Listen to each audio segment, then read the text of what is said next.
sa pagdiriwang ng Pasko. Pagmamahal at kasiyahan ay isigaw mo. Basta'y masaya, kung bawat isa ay nagkakaisa. Sa kabila ng mga pagsubok na ating nadama, pagbibigay at pagmamahal ay sapat na.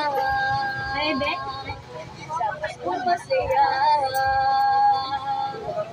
kung masayang Pasko ang nais kong tanggapin mo si Kristo, dahil siya ang dahilan kung bakit may Pasko. Bunga ng pananalig, ang pagbibigayan at pagmamahalan sa lahat ng tao.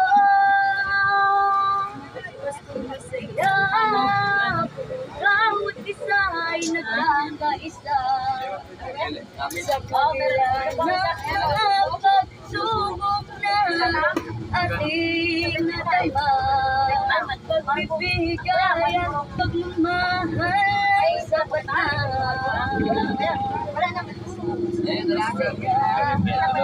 Ang pupunta magbigay. Maraming salamat po.